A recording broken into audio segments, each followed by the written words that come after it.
hacer una reivindicación del liberalismo, hacer un breve argumento constitucional en favor de que entendamos a nuestro Estado como un Estado laico y referirme a tres cuestiones en particular: la cuestión del sostenimiento religioso de las religiones, la cuestión de la educación religiosa y, por último, la cuestión que le da título a este encuentro, la de la libertad de expresión. Cuando yo era un estudiante, recuerdo que me incomodaba mucho cómo mi querido maestro Carlos Nino todo el tiempo se reivindicaba como liberal. Nosotros, estudiantes muy jóvenes, salíamos de la dictadura militar cuyo programa económico se presentaba como un programa liberal. Liberal era para nosotros Martínez de Oz, liberal era lo que luego vendría a ser conocido como neoliberalismo, el conservadurismo económico. Era una mala palabra, una palabra tóxica y que nosotros preferíamos no usar. Y sin embargo, Nino era un liberal orgulloso, al mismo tiempo de ser una persona progresista, un socialdemócrata, muy comprometido con el gobierno de Raúl Alfonsín en ese entonces. Y a mí me costaba entender este apego a este término tan desprestigiado del liberalismo. ¿Y cuál es la base del liberalismo? Digo, ¿por qué seguir usando un término que tiene tantas connotaciones negativas? ¿Qué es lo que hay en el corazón del liberalismo? Yo creo que hay varias ideas, pero quisiera tal vez enfocarme en tres. Una es la idea del individualismo, que yo prefiero al término atomismo que usó Hugo. Individualismo también suele ser mal entendido. Ya Popper hace 70 años distinguía entre individualismo y egoísmo. ¿Qué quiere decir el individualismo? Es muy sencillo. Quiere decir que las entidades valiosas en una sociedad son las personas. Son las personas, no las entidades supraindividuales como la clase, la patria, la raza, el pueblo, el ser nacional, sino las personas, una por una. Y el Estado, un Estado democrático, es un Estado que tiene que justificar sus acciones, sus políticas públicas, como si dijéramos, mirando a los ojos a las personas una por una. Entonces, el individualismo ético es uno de esos principios que el liberalismo ha defendido casi como ninguna otra doctrina. El individualismo ético, junto con el segundo componente, el universalismo, la idea de que hay códigos morales universales, de que hay ciertos valores o principios cuya vigencia no está condicionada geográficamente o temporalmente. A muchos el universalismo les parece como demasiado pretencioso. Yo simplemente señalo que sin universalismo no hay derechos humanos. De modo que si queremos tirar el universalismo a la basura podemos hacerlo, pero el costo es quedarnos sin derechos humanos, que son el gran código moral universal de nuestro tiempo.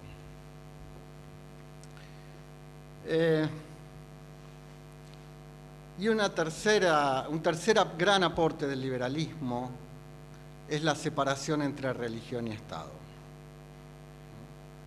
Yo diría, ahí tienen ustedes tres razones para no dejar que los adversarios de la libertad definan al liberalismo. Y estas son épocas en las que el liberalismo también está bajo ataque, está siendo desprestigiado todo el tiempo. La idea del individualismo ético, la idea del universalismo, la separación entre Iglesia y Estado. El liberalismo, bien lo dijo Hugo, un poco es la desesperada reacción de la civilización frente a las guerras religiosas. hasta más o menos el siglo XVII, el Estado se confundía con la religión. Era lo que hoy se conoce como el reinado de la teología política. Hablar del Estado legítimo era hablar del Estado que seguía una palabra revelada. Religión y Estado estaban inescindiblemente unidos.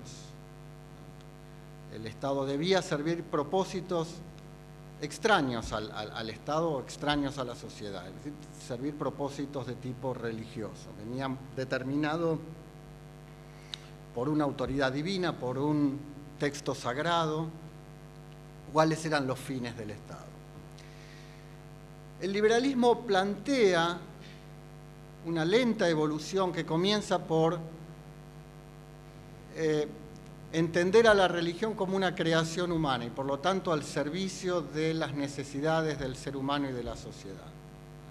Entonces el liberalismo de alguna manera se apropia de la religión, la reivindica, la defiende, pero como una práctica o una institución útil a la sociedad. Y de esa manera se rompe con la teología política.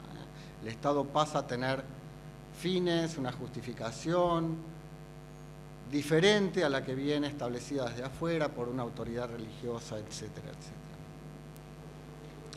Esta idea, entonces, liberal comienza por considerar a la religión como una herramienta útil y necesaria, por ejemplo, para la formación moral de la sociedad. Esta idea de la religión como una herramienta necesaria y útil tiene como correlato el control estricto de la religión por parte del Estado. Aquí en Santa Fe, en 1853, se produjo nuestra Constitución, y esa Constitución, a mi juicio, plasma la idea, las convicciones de la mayoría de los constituyentes, que era una mayoría liberal. Esa Constitución plantea una ruptura con los ensayos constitucionales anteriores, con la Constitución de 1819, con la Constitución de 1826. Es una Constitución liberal, es una Constitución que reconoce y afirma la tolerancia religiosa, la libertad religiosa. ¿Sí? Se limita en el artículo 2 a decir que el Estado federal sostiene el culto católico apostólico romano, que es lo que, como dije antes, la consecuencia de entender a la religión no como un fin en sí mismo, sino como una herramienta útil. En aquel momento se consideraba que parte del plan civilizador era el de fortalecer a la religión católica como forma de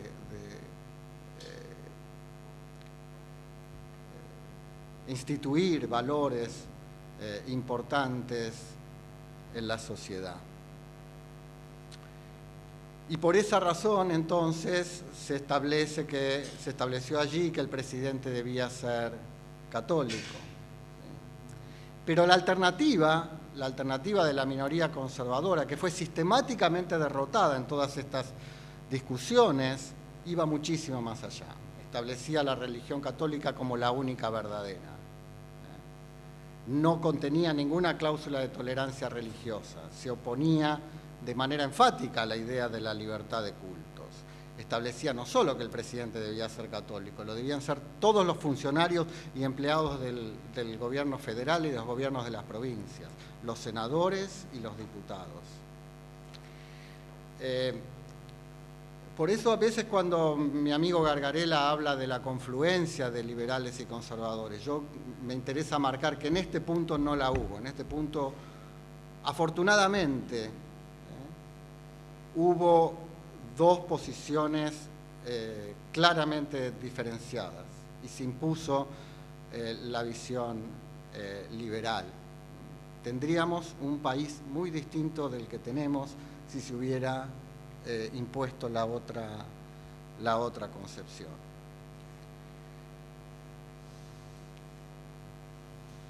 En el siglo XIX, como yo decía, las visiones más avanzadas consideraban a la religión como un instrumento necesario, ¿sí? En aquel momento se descalificaba directamente la posibilidad del ateísmo. Ser ateo era una mala palabra. ¿Sí? Esa era la visión más avanzada. Digamos, la elección era entre un Estado que toleraba otras religiones o un Estado intolerantemente religioso. La elección de los constituyentes fue muy clara. Entonces, hoy cuando se habla de los alcances del artículo 2 de la Constitución y se lo usa como argumento para pretender defender la enseñanza religiosa en las escuelas, o que el Estado financie de manera privilegiada una religión, o que existan símbolos religiosos en los juzgados, en las escuelas, en las reparticiones públicas, hay algunos como elementos históricos que es necesario tener en cuenta.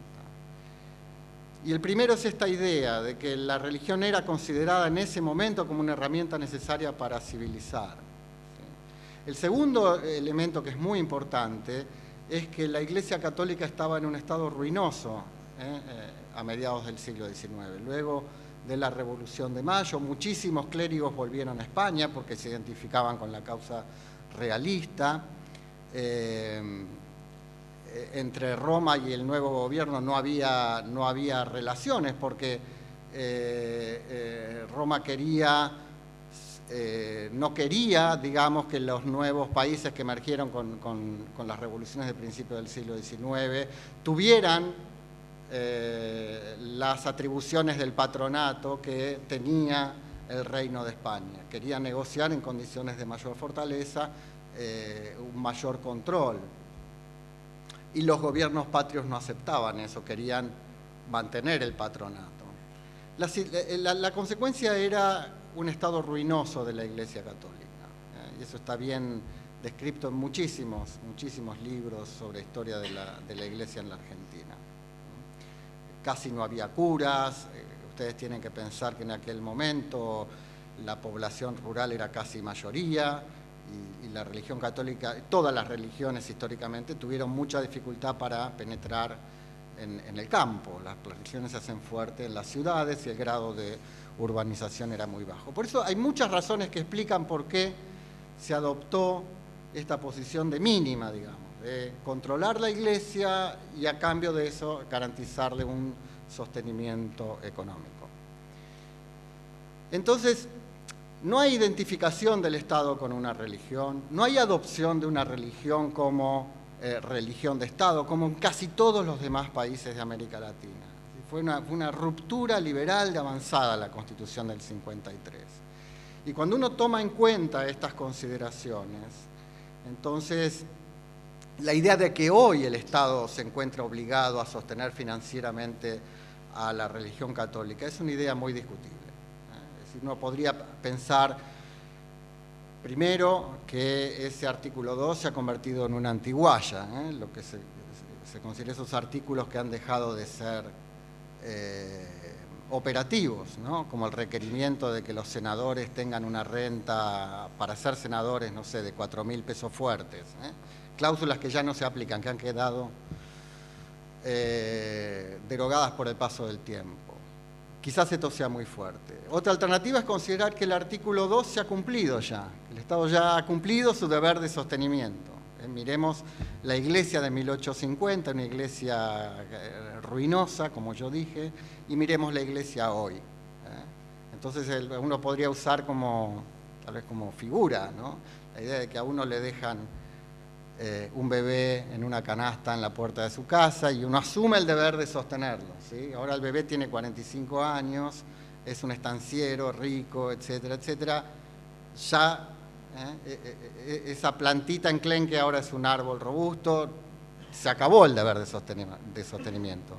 O ese deber de sostenimiento ya está cumplido, ¿sí? A quien no le convence ese argumento, de todas formas tiene que aceptar que a partir de la reforma del 94, que también ocurrió en esta ciudad y en esta facultad, gran orgullo para ustedes, esa también fue una reforma con un fuerte contenido laico. ustedes saben que la primera parte de la Constitución estaba fuera de la posibilidad de reforma. Todo lo que se pudo reformar en el sentido de la igualdad en materia religiosa se hizo. Se eliminó la obligación de que el presidente fuera católico, se eliminó la discriminatoria asignación al Congreso del deber de evangelizar a los aborígenes, etcétera, etcétera. Y se adoptaron con rango constitucional los tratados internacionales de derechos humanos, que fortalecen la idea de igualdad también en materia religiosa. Por lo tanto, si alguien dijera, bueno, de todas formas se tiene que seguir cumpliendo con el sostenimiento, bueno, el sostenimiento no puede ir más allá del sostenimiento económico y si se da sostenimiento a una religión, se le debe dar sostenimiento a todas las religiones. Yo pienso que cualquier interpretación que le siga asignando el deber de sostener al Estado o que ese deber es un deber que debe favorecer excluyentemente a una religión, hoy, por estas razones históricas y filosóficas, me parece que están basados en argumentos equivocados. Ahora, ¿qué es lo que el liberalismo del siglo XXI piensa respecto de la relación entre religión y Estado? Porque uno puede mirar los problemas constitucionales a partir del lente del liberalismo, y yo creo que uno está autorizado a hacerlo porque liberal fue la Constitución del 53 y liberal fue la reforma del 94. Es un liberalismo igualitario, un liberalismo modernizante. Bueno, hoy el liberalismo va más allá.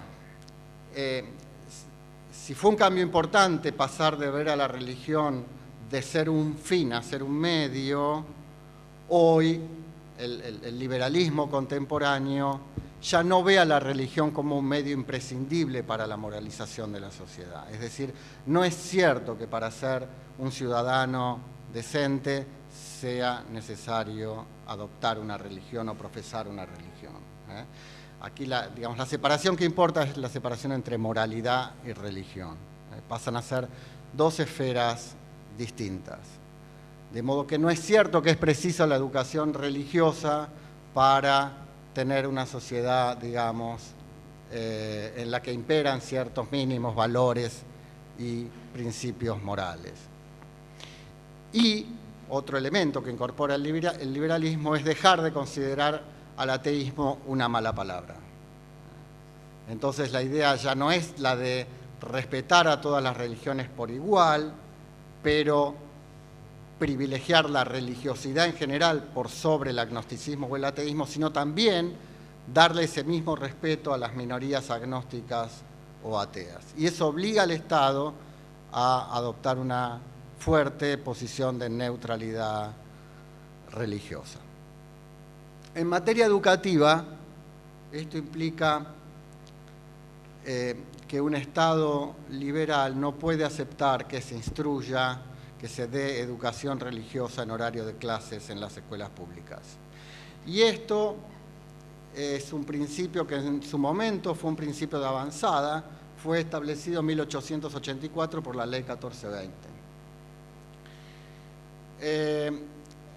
Ustedes sabrán que el artículo 8 de esta ley establecía que la educación religiosa solo podía darse fuera, antes o después del horario de clases, fuera del horario de clases, ¿sí? Este año hubo una discusión porque cuando la Comisión del Digesto Jurídico ordenó las leyes vigentes del país, se les olvidó, entre comillas, este artículo 8 de la Ley 1420. ¿Sí? El olvido, bueno, nosotros desde la Universidad de Buenos Aires, un equipo de investigación presentó una observación fundamentándola, mostrando cómo este artículo 8 no había sido derogado por ninguna norma posterior. No es casualidad que el presidente de esa comisión sea el hermano del gobernador de Salta, porque en Salta hace 5 años se estableció la educación religiosa obligatoria en las escuelas públicas.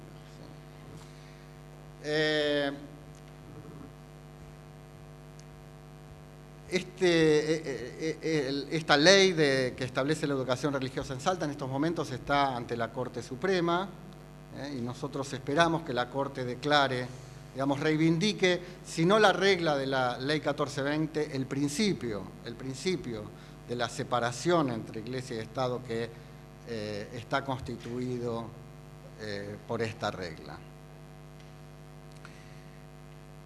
Como ven ustedes, el liberalismo no es una doctrina muerta, no tiene nada que ver con lo que en su nombre se ha hecho en el plano de la economía en la década del 90 o durante los gobiernos autoritarios.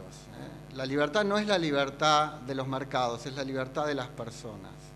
Y la libertad del liberalismo está predicada sobre el valor de la igualdad.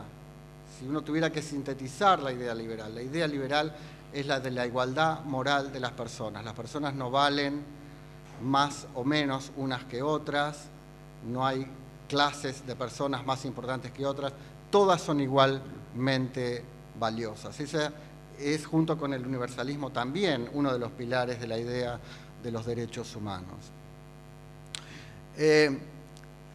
Y a veces da tristeza porque, claro, el liberalismo es una doctrina muy heterogénea y personas como Carlos Nino, por ejemplo, autores como Carlos Nino y otros, intentaron desarrollar el liberalismo, llevarlo más allá, exigirle cada vez más a esta teoría, a esta doctrina. ¿Sí? Desarrollar las implicancias del liberalismo en términos de derechos sociales. La libertad exige igualdad material.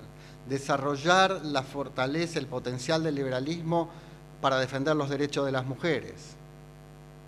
Desarrollar el potencial del liberalismo para avanzar en la idea de la tolerancia y la diversidad sexual.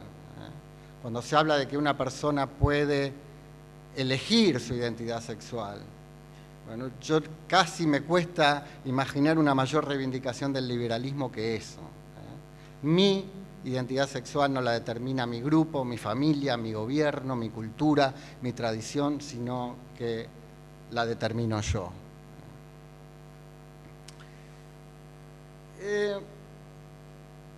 Ahora el liberalismo, por supuesto, enfrenta desafíos.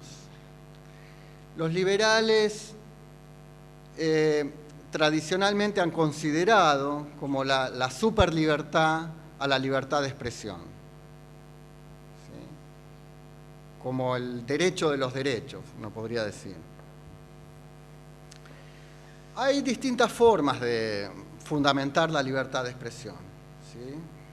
Hay una estrategia para decir por qué es importante la libertad de expresión, por qué está mal la censura. Y una idea, una estrategia de fundamentación es la del filósofo John Stuart Mill, el gran autor utilitarista. La idea es, la libertad de expresión es valiosa porque cuanto más libremente circulen las ideas, más fácilmente descubriremos la verdad, más fácilmente identificaremos los malos argumentos. Entonces, en esta perspectiva, la libertad de expresión es valiosa por sus consecuencias. Si tenemos libertad de expresión, tendremos cortocircuitos, tendremos personas ofendidas, pero al final del día tendremos un gran premio, que es que los buenos argumentos, la verdad va a brillar mucho más fuerte que si hubiera distorsiones a ese mercado de las ideas en términos de regulaciones del Estado, censuras, prohibiciones, etcétera, etcétera. Ese es un argumento.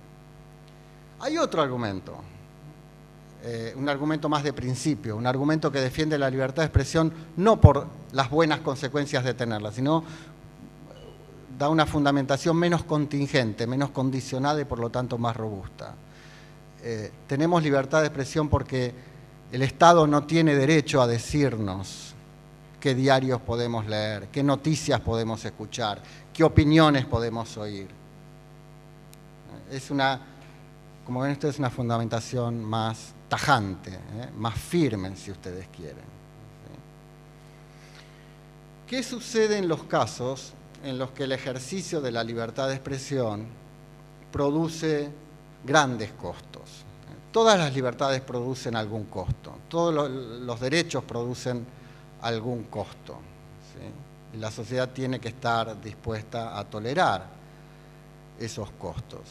Pero a veces los costos de la libertad de expresión parecen ser demasiado altos, como los casos que mencionó Hugo, donde lo que se ofende son las creencias, las ideas religiosas. ¿Sí?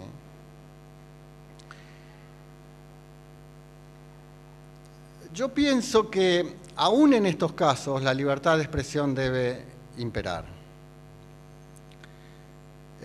Y lo creo porque adhiero a la justificación fuerte, por ejemplo, la justificación de Ronald Dworkin sobre la libertad de expresión. Tenemos libertad de expresión porque no podemos reconocerle autoridad al gobierno para elegir por nosotros qué opiniones debemos escuchar, para que el gobierno nos diga qué opiniones estamos preparados a escuchar o no. El costo de abandonar la libertad de expresión, o sea, de darle al gobierno la herramienta de controlar la expresión, es intolerable. Es un costo que afecta, digamos, la dignidad de todas las personas de la sociedad. El segundo argumento es el de la pendiente inclinada, que dice que una vez que uno admite la censura de las ideas por alguna causa que vamos a presumir es una causa noble, por ejemplo, que no se ofendan a determinado colectivo religioso, o que no se ofenda a determinado colectivo sexual, hemos dado un paso que nos coloca en una situación más vulnerable, en términos de que ahora ya va a ser más difícil negarnos a otros actos de censura para proteger a otros grupos, para censurar o controlar otras expresiones. Hemos entrado en la pendiente inclinada del autoritarismo. Entonces, yo creo que ese es otro argumento.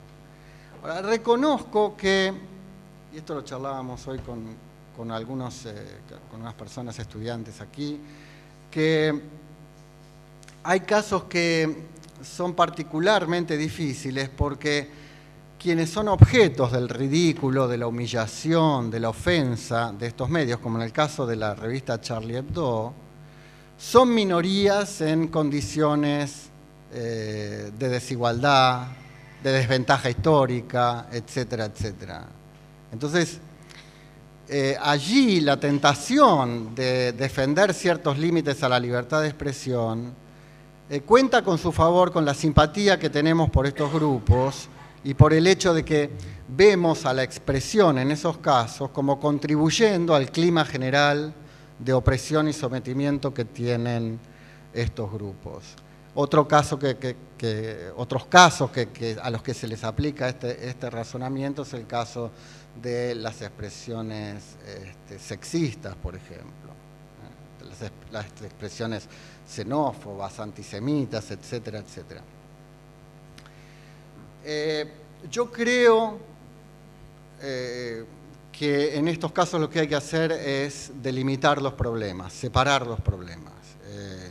Y creo que si hay un problema de desigualdad estructural que sufren ciertos grupos, lo que hay que hacer es terminar con esa desigualdad. Y se termina con esa desigualdad con políticas públicas de integración, con grandes reformas en el sistema educativo, con reformas en los sistemas de vivienda, con cambios en la legislación civil, etcétera, etcétera. Pero no creo que se pueda mejorar esa situación de desigualdad estructural restringiendo la libertad de expresión. Si restringimos la libertad de expresión, pasamos de una situación donde la expresión ofende a veces a algunos, a veces a otros, a una situación en la que el Estado controla la expresión. Y esa es el peor estado de situación posible, porque es un estado de situación en el que lo que se ofende es la dignidad de todos nosotros. Gracias.